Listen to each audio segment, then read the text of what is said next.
Welcome to Cartoonist Kayfabe. My name is Ed Piskor. I'm Jim Rugg. We're going to be taking a look at the death of Captain Marvel, Marvel's first quote-unquote graphic novel. First, I would like to invite you guys to like, follow, comment, subscribe to the YouTube channel. If you hit the bell notification icon, helps mitigate the Kayfabe effect so that we can deliver you these videos before anybody else. And if you see the comic, you dig it, you think you have some ideas of wanting it, if it's on your wish list on Amazon, and it was up there for $22, and you didn't pull that trigger, it's going to cost you $90 by 6 p.m. that very night. And if you watch these videos to the end, what happens is that gooses the YouTube algorithm, pushes this video content out to other comic book loving YouTube viewers who don't necessarily know about Cartoonist Kayfabe. Just helps out the channel, helps increase our subscriber numbers. And listen, man, at the David L. Lawrence Convention Center downtown Pittsburgh, that warehouses the world's biggest furry convention. I think we could have a Cartoonist Kayfabe convention in that space that would take up that amount of real estate, but we just need a big subscriber base to do that. So Jimmy, you and I, we took a look at the Daredevil Bill Sienkiewicz Marvel graphic novel, and we're talking like, you know, what's the other one? What's the second best of those? I'm not here to tell you that the second best is the Death of Captain Marvel, but it is the first, and this is a reprint from the 90s of the Death of Captain Marvel, so it's not the same format. It's a little slighter, you know, less than that that kind of magazine size format that we're used to with those Marvel graphic novels. But this is the OG. They're trying some new things. It's a bleeding edge comic by Jim Starlin. And one of the things I want to point out to people that is really worth having is the Essential Warlock, if you can get it. It's another one of those great essentials. We were showing off other essentials, and people were like, well, what are the other great ones we should get? If you could find Warlock, you need to get your hands on it, because you're getting some primo Gil Kane in the first half. In pristine black and white, getting to see how he builds those figures without any fuss or muss on top of it. You're getting a cool period of Herb Trimpe sprinkled in the middle there to kind of bridge you between the early stuff and the cosmic stuff of Jim Starlin, who takes over in the back half and completes the saga. And just the sheer density of line, the density of verbiage, and that Jim Starlin storytelling, man, is, you know, much revered, man, much remembered from people who check this stuff out the first go-round, and potentially for you and me, Jim. I know I was a Infinity Gauntlet motherfucker when I was a little dude, checking those things out and seeing these weird-ass characters, wondering what that's about, and went back and got my 80s Warlock reprints. That's how I first saw Warlock, in that 80s reprint. This Magus guy, man, he's so not a threat. He looks like Richard Simmons. Yes, he does. Yeah, like, I'm not in fear of that guy at all. It's cool to see Starlin's work in black and white. Like, this is an era whenever the black and white stuff was done in a way that was like complete illustration. Yeah. And that color was kind of a sales mechanism on top of it. But like, when they first started doing these essentials, that was one of the things I loved, was just seeing these artists without any of the color on. Like just show me their art. This is one of those famous pages. It's from that Marvel Abrams book about the 50th anniversary of Marvel Comics. And first time I saw this image, it was in there. And loved the idea of like no panel borders and just seeing this monologuing, you know, himbo telling this story. But one of the reasons I'm showing this off, not just because of the Starlin connection specifically, but this volume basically collects the entire saga, and the very last page of comics gives us Thanos in that sort of statue that we're going to see him in the Death of Captain Marvel graphic novel. Here lies Adam Warlock. You know, Adam Warlock. I was going to say, man, Starlin's a character killer. Yeah, the first. Anyhow, there's a little upfront piece. Let's dig into the Death of Captain Marvel, Jimmy. I had never read this before this week. So interesting to, you know, like it is important when you encounter this stuff. Sure. And first thing I noted is the color is wild. Yeah. Like, they're really going for this coloring, and that's Steve Oliff on the colors. And I mention it because, like, again and again, we see Steve Oliff's name whenever there's digital innovations, you know, in Akira and into the 90s. But you also see it with this stuff where they're doing blue lines and they're painting on the, applying the color via paint and then separating it through a photo process. It's Steve Olaf once again. Yeah, we're gonna have to pull on Uncle Steve's coat and have a chat with him about his experience and some of the things that he brought to the table, because he's there in the bleeding edge of all of it, man. This would be the bleeding edge. I mean, it's not like Marvel was doing very much blue line stuff. They had Epic Illustrated existing before this, and played with different formats of color, probably on the strength of what they saw being done in heavy metal and things. Yeah, they go for it in production on these Marvel graphic novels. Like it feels like this is something that they planned and tried to do the best they could. It wasn't just a cash grab. It was like, we should be publishing good graphic novels if this is a thing now. Yeah. And what it amounts to is a pretty good comic book that's talking about maybe some subject matter that would be a little heavy on the newsstand for like a little kid who's just grabbing this off the shelf or something, man. Like this is, there's a little bit more in terms of subject matter here that Jim Starlin is tackling with. Basically, we have Captain Marvel recording his memoirs because he knows that he's toast. He has cancer. And when you see these rounded off panel borders, you could tell that that's a flashback sequence. Exposition. And yeah, he's just giving us a little intro. I was pretty mad when I started reading this, and it's like, wow, this is exposition heavy. Absolutely. I was mad when it's like some of these super saturated colors are underneath this black line art lettering that is kind of impossible to read in spots. Yeah. But you have to figure that out, because I promise you that the color did not look like this on the original boards. It's what happens when you're shooting light at the thing that you're scanning or taking photographs of that saturates that color. It's what happens when you make like a color Xerox or whatever. I don't often hear people talk about Starlin's art as being super detailed. I feel like in the 90s we grew up with this line density, again, as Frank Miller says in that Eisner Miller book, but we came to worship that kind of like lots of lines, lots of quote-unquote detail. Starlin has all that. Yeah. It feels like he would be a guy that would be worshipped for that, as being one of the early, pioneers of that kind of like lots of lines. Comparable, George Perez, is something that comes to mind looking at this art. A lot of mid shots, a lot of full body figures in this comic. The other thing that is, there's your Thanos coming up. Yeah. The other thing that stands out to me is, did they have to kill Captain Marvel for a reason? Like, I can't imagine like you show up and go, hey, Jim Shooter, here's the pitch for the first Marvel graphic novel. Let's take one of our characters and kill him. Right. It seems like such an unlikely idea for a story for the launch of a new big publishing risk. It's wild. Like, I can't reverse engineer how you get to this point. Right. Yeah. I think I read somewhere that Jim Shooter wanted to use the Captain Marvel title for a different kind of character, and of course, who gets the helm is that Rambeau. I forget her first name. Monica Rambeau. Captain Marvel character. That comes right after this. So this is his way of free up the name.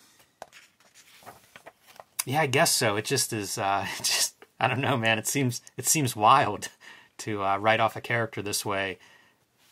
I wonder if Jim Starlin had lost somebody to cancer or something. Like there are definitely, he's looking at the grieving process in many different points of view, and that was a thought that was in my mind throughout the reading of this, because it follows the 7 stages, like through various different characters. You have the characters who are angry about it. You have the characters who are accepting of it. Yeah, it's interesting how these different characters respond. And you talk about your dark type on a dark background. That's probably the most egregious. Like, that is almost black ink on black ink. It's so interesting too, like the printing of this, because of the slipped plates. And one of the things that happens in your photostat process, because we're used to comics and you hear 4-color and the colors are all built by cyan, magenta, and yellow. When you go to this photo separation, now the colors are built with cyan, magenta, yellow, and black. Right. And I think that's what maybe in the early days, you're not quite sure how that's going to work. Yeah. That makes perfect sense too. So the black line has magenta in it, and that would explain why when we see the plate shift, like I'm looking at magenta instead of like the blue line, which would be what would be colored underneath. Sometimes you see the blue line show up when it's like a different kind of scanning process. That's not right. The black line is shot separate. You actually have 5 pieces. Okay. Because the black line shot separate, which is why your type is sharp. Right. I see.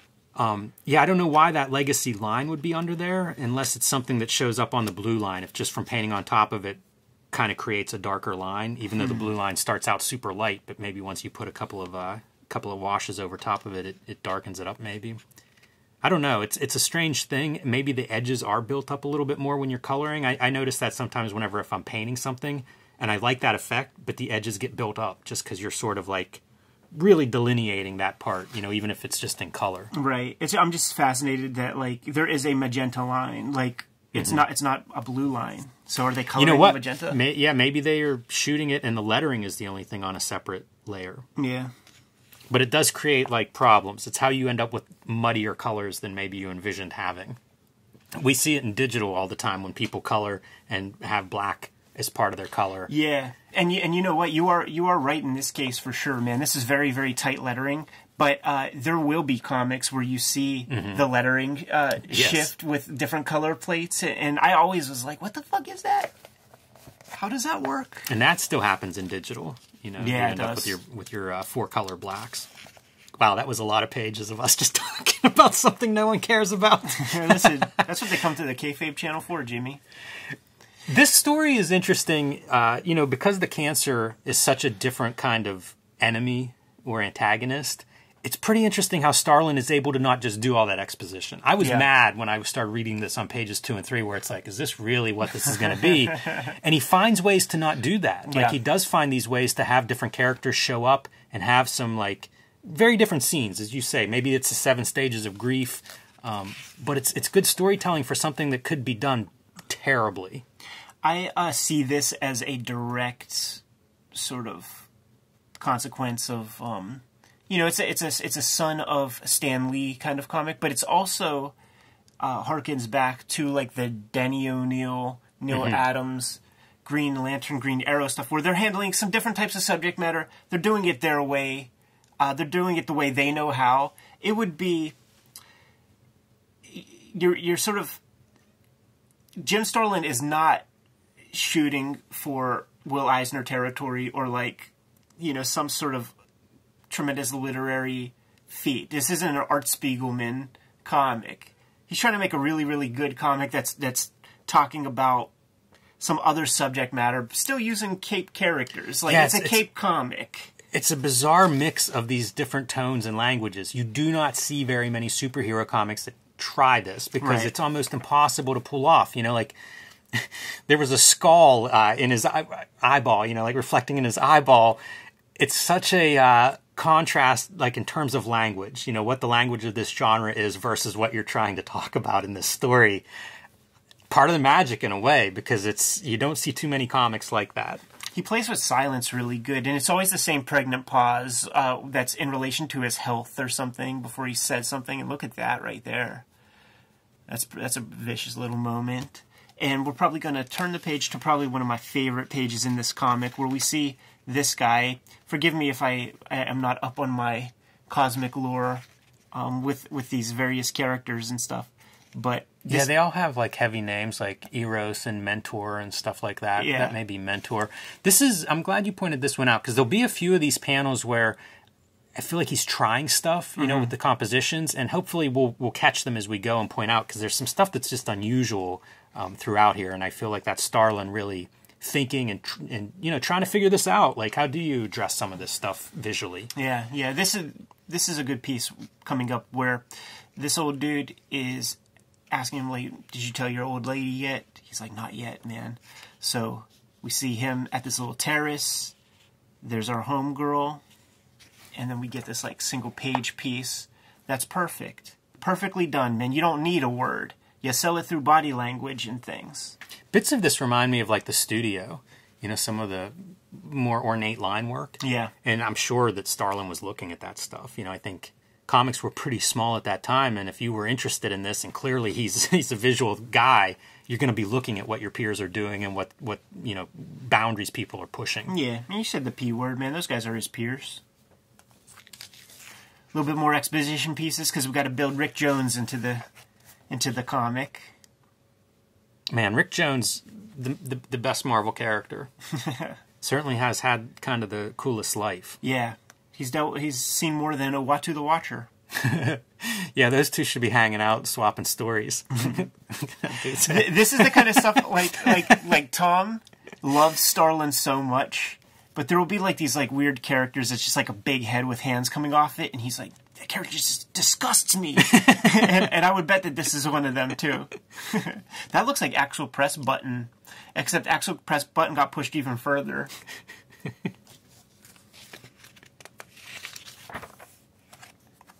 Even the mix of like the superhero characters that we think of as like the New York Marvel characters against the Cosmos is kind of one of those juxtapositions that stands out. Yeah. He really puffs up Thanos, man. Like, you can tell that that's a proud achievement in Starlin's canon, because it takes that opportunity to draw a bunch of this stuff. Look at that right there, man. Drop that from the black plate. Mm-hmm. That's interesting. Cartoonist Kayfabe is sponsored by us and the comics that we make. So please support our latest comics, the best way to support this channel, starting with my next book, Hulk Grand Design Monster and Hulk Grand Design Madness. These will be in your stores in March and in April, respectively. These are the main covers here, retelling the history of the Incredible Hulk. 500 plus issues, 10,000 plus pages, retold in 2 oversized issues with some really great variant covers to choose from, including Ed Piskor's, Marcos Martin, Peach Momoko, and whenever we get into the Hulk Grand Design Madness, Jeff Darrow, Ed McGuinness. So let your comic shop know you want these, and it's March, Ed. These are going to be out in stores any minute now, so start picking those up. Speaking of, available now, new season of Red Room by Ed Piskor, trigger warnings. Red Room Antisocial Network, the collection, both of these are now available in comic shops all over the world. This is the main cover for Trigger Warning, starting the 2022 season of Red Room.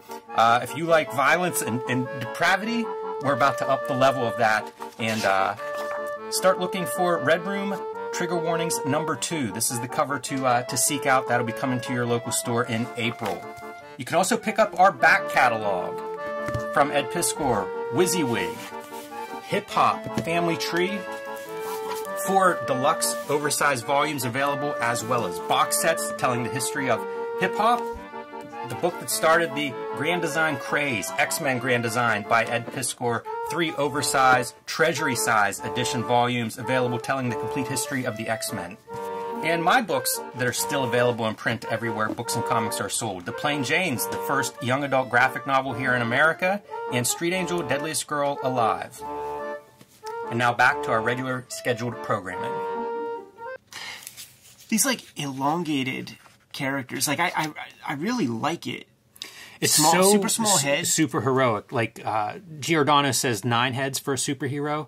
I bet if you measure that out, it's at least 12. Yeah, that's that's a Rob Liefeld proportion. Totally. Like guys would criticize him a generation later for that, but it's kind of cool looking here. It's part of that fandom that I associate Starlin as coming out of. Totally. You see this in black and white, like those Warlock, that Essential that we just looked at, man. It looks like the best of fandom artwork, and I don't say that in a disparaging way. It's just clear that Jim Starlin got his drawing chops from looking at John Buscema and those guys rather than Wyeth and Pyle and all those dudes.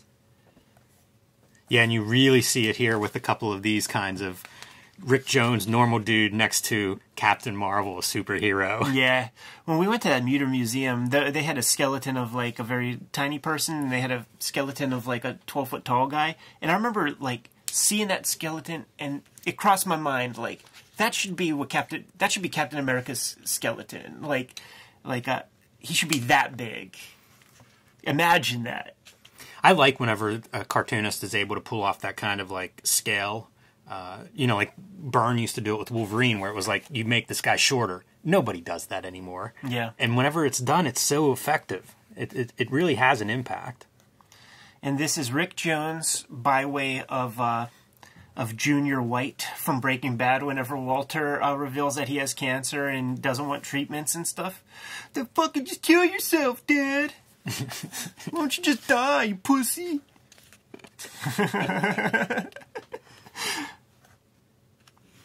That is that reaction, though, man. You know. Yeah. That's one of the hard things, too, I think. If you're going to write a story like this, like, at this point, everybody has had interaction with cancer. Yeah. You know, loved one, a friend, something. And it makes it tough to, like, talk about these subjects because it's going to be different for everybody. Yeah. But it's in black and white now, you know? So, like, it's hard to summarize that, represent that kind of experience. Whenever we would have these moments in this comic, like, it's where the comic excels to me. It does. Because there's a truth that is in there that really feels like it's like from the heart.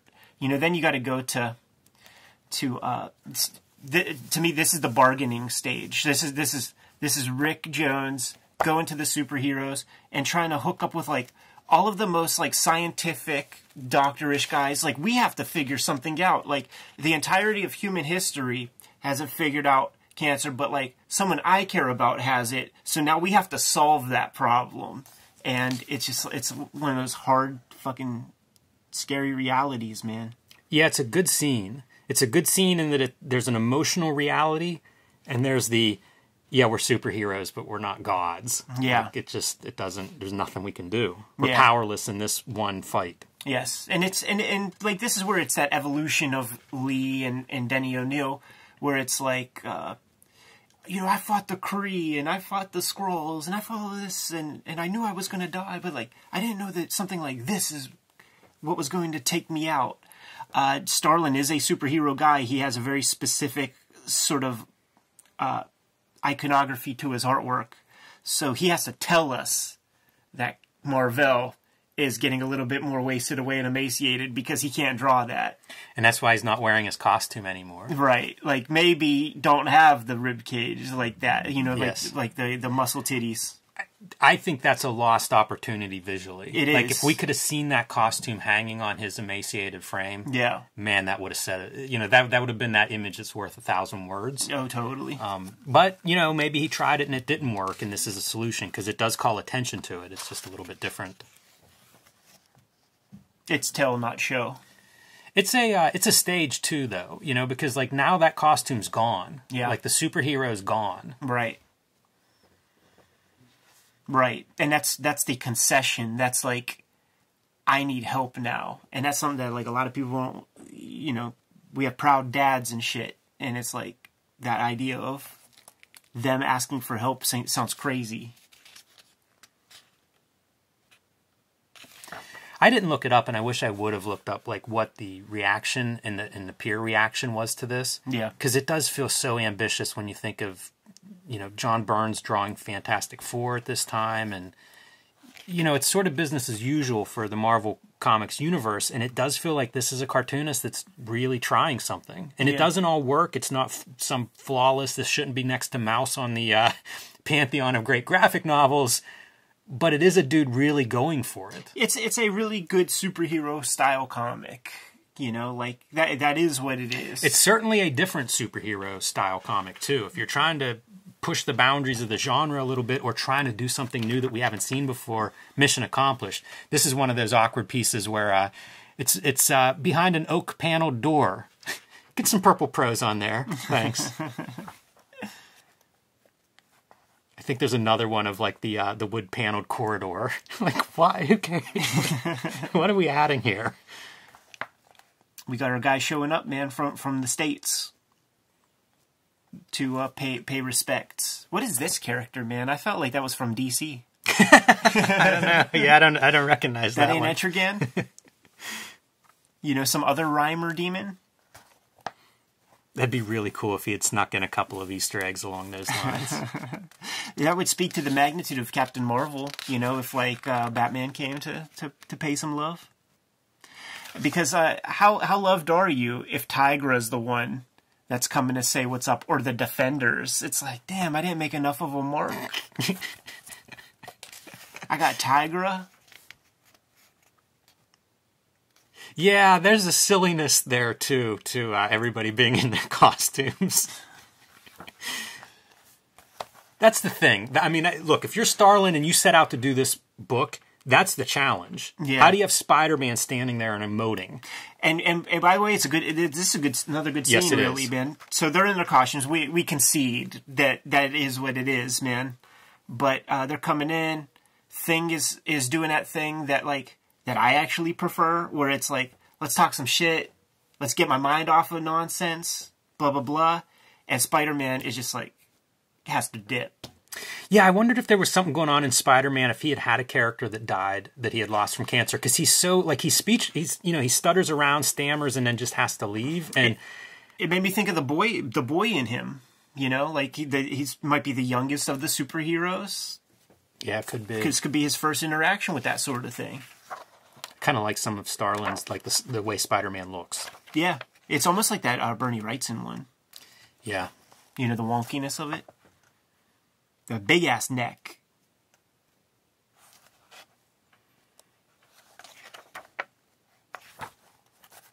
Rick Jones making his peace, and now his enemies come to pay their respect. Yeah, that's it's a cool kind of superhero moment, man. Where like one of your arch nemesis is fucking come and award you a medal. Like, I'm not here because I'm your enemy. I'm here because I'm like your greatest enemy. You're my greatest enemy, and we went toe to toe. And you fought valiantly. Like, it's for superhero comics, man. That's a good little sequence. Gives him a medal, and then that's where Rick Jones is like, man, your own people didn't even hook you up.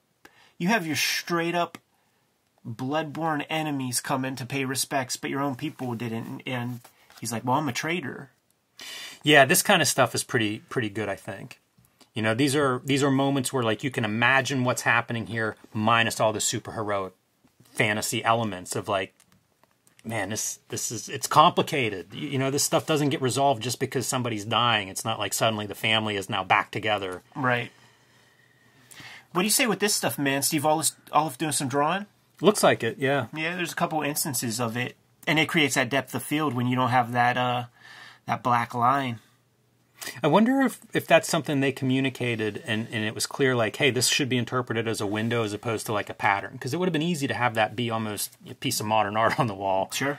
For lack of a better word for it. But you could have colored that almost as like those segments of colors and shapes. Yeah, or like the way that I could interpret that myself would be like marble, like create like a marble texture.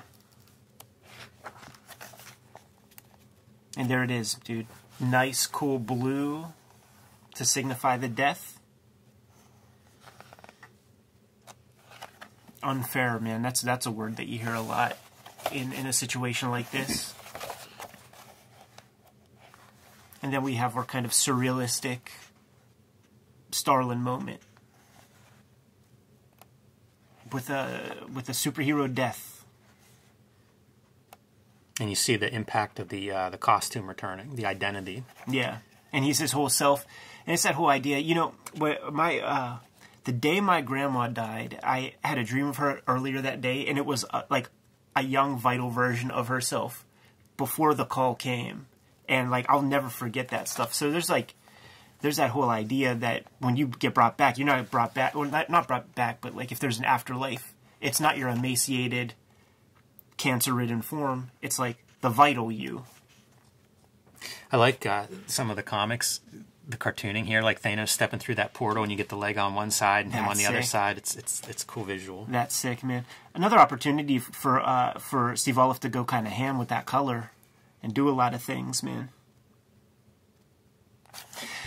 This is one of those things. This is that line printing that you're talking about too. Yeah, that slit. Huh. But it's not on the lettering, dude. Right. Yeah, so they really, that lettering is its own thing. You're 100% right on that shit, dude. Like, it's weird. Learning to draw this version of the legs, like this view of the legs, comes last in your like drawing education. Maybe never. Maybe it might never happen if you're not drawing pornography. Right. So when you figure it out, you want to show it off a lot. And in my sketchbooks, I have a lot of like the back of the leg thing.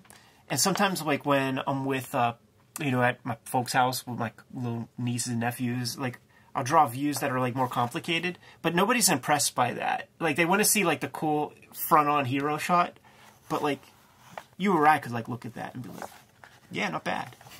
Pretty good. You can't see the Gil Kane in there. Yeah. You can see the Fletcher Hanks in this. That's interesting. Yeah, I hadn't thought of that, but you're totally right. You see the Fletcher Hanks in lots of these little glimpses, you know, these serious moments next to the whole cast in costumes, you know. You just can't help yourself. He's wiling out, man. Yep. Crossing over to death. And here we go. Death does not ride a pale horse. She's a chick in a cloak. From Spirit Costumes. And there's some of your color value kind of transitions as he's checking out. Yeah, it's funny because it's like it looks like three of the same image. Mm-hmm. Like, it's not withered. It's like the color could have helped a lot. It could have, yeah. The color should have desaturated as we got into the shadowy screens there. Yeah. And there it is, man. Final words of the graphic novel. He's gone. I can remember this being somewhat, at least referenced. I don't know about revered, but whenever I started reading, like, this was still, you would get a mention of it here and there. You know, sure. Probably around the time that Infinity Gauntlet or something was coming up, and they were talking cosmic stuff and talking about Starlin's background with these characters. But I can remember like coming across mentions here and there from different magazine promos that I would read. Yeah. I don't think this will be the last Marvel graphic novel we look at. We looked at the Hookie, the Spider-Man Bernie Wrightson one. We have a video of that. We have a video of Starlin Wrightson Thing Hulk graphic novel. We did Daredevil, Bill Sienkiewicz, Frank Miller graphic novel. I don't think it'll be too far in the future before we do Heartburst. There's a Spider-Man Charles Vess one where he goes to Scotland, I think. Somewhere, Scotland, Ireland, somewhere like that. And it's beautiful. You know, like Vess was doing those Spider-Man covers. Oh, yeah. That are striking, and like having the whole graphic novel of his, like, it's certainly eye candy. I haven't read it. I don't know how good the story is, but boy, the images are pretty. Yeah. So there's definitely some other Marvel graphic novels that I'd be interested in looking at. Listen, Jimmy, when you're a cartoonist kayfaber, sometimes you hold on to your comics just because you like the Ken Brusnick lettering.